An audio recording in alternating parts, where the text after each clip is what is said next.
اچھا رانا صاحب، ایک طرف کورونا کے ایشو پر اور سندھ کے درمیان بہت زیادہ سیاست ہو رہی ہے، دوسری طرف وزیر اعظم کا جو امدادی سرگرمیوں کا پروگرام ہے اس کو بھی شدید تنقید کا نشانہ بنایا جا رہا ہے، یہاں تک کہ مولانا طارق جمیل کی دعا پر بھی اعتراضات اٹھائے جا رہے ہیں۔ اس پر آپ کیا کہیں گے؟ آپ کا کیا موقف ہے؟ دیکھیں جی، یہ سیاست جو ہے یہ حکومت ہی کر رہی ہے، وفاق ہی کر رہا ہے، کیونکہ وفاق کوئی فیصلہ نہیں کر سکا۔ وفاق کا، وزیر اعظم کا بڑا واضح دو ٹوک موقف تھا کہ لاک ڈاؤن نہیں ہو سکتا، نہیں ہونا چاہیے، اس کا نقصان ہوگا۔ سندھ گورنمنٹ کا بڑا واضح موقف تھا کہ جی لاک ڈاؤن ہونا چاہیے۔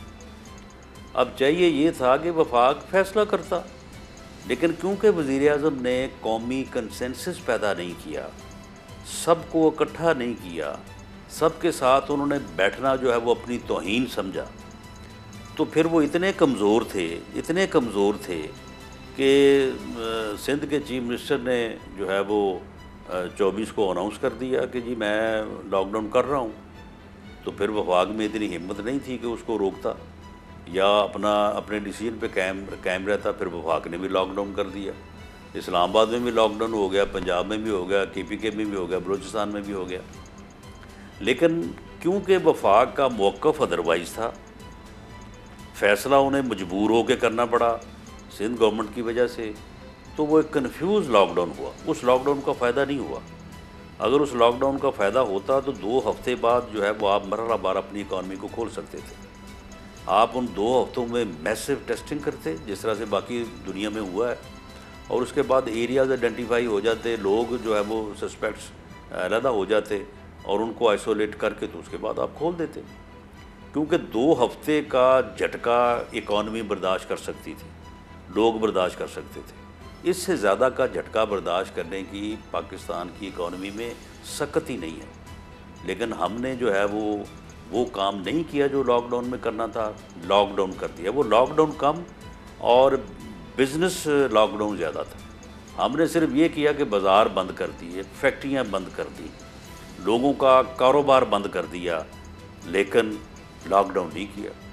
باقی ہر کام اسی طرح سے چلتا رہا، لوگ جاتے آتے ہر جگہ جو ہے وہ اسی طرح سے رہا۔ صرف یہ ہے کہ لوگوں کو یہ کہا کہ جی کام نہیں کرنا آپ نے، باقی آپ جو ہے وہ بے شک آپ ہزاروں کی تعداد میں راشن لینے کے لیے اکٹھے ہو جائیں، پیسے لینے کے لیے اکٹھے ہو جائیں اور کسی کام کے لیے ہو جائیں، لیکن کام آپ نے نہیں کرنا، بزنس نہیں کرنا۔ وہ اکانومی کا بھی بیڑا غرق ہو گیا ہے 1 مہینے میں، اور اس کا فائدہ بھی جو ہے وہ کوئی نہیں ہوا۔ تو اس کی تمام تر ذمہ داری جو ہے وہ وفاقی حکومت کے اوپر جاتی ہے، اور یہی وجہ ہے کہ آپ نے یہ دیکھا کہ یہ پچھلے دنوں جو 4 گھنٹے کا وہ ٹیلی تھون کا ڈرامہ ہوا ہے، تو 4 گھنٹے میں تمام چینلز کا پرائم ٹائم لینے کے باوجود ما سوائے خود نمائی کے حاصل کیا ہوا ہے 55 کروڑ۔ اتنے پیسے تو میرا خیال ہے کہ وزیر اعظم صاحب جو ہے نا وہ 2-3 آدمیوں کو فون کرتے تو کم از کم اس سے 3 گنا پیسے جو ہے وہ زیادہ اکٹھے ہو جاتے، اور الٹا وہاں پہ جو ہے وہ مولانا طارق جمیل صاحب کو بلایا ہوا تھا۔ مولانا طارق جمیل صاحب آپ کو پتہ ہی ہے کہ وہ ہر حکمران کے لیے جو ہے وہ ہمیشہ ان کی دعائیں ہوتی ہیں، اور ہر حکمران کے لیے ان کی اسی طرح سے رو کے دعائیں کرنا اور ان کی ہچکی بند جانا، یہ جو ہے وہ سب کو معلوم ہے۔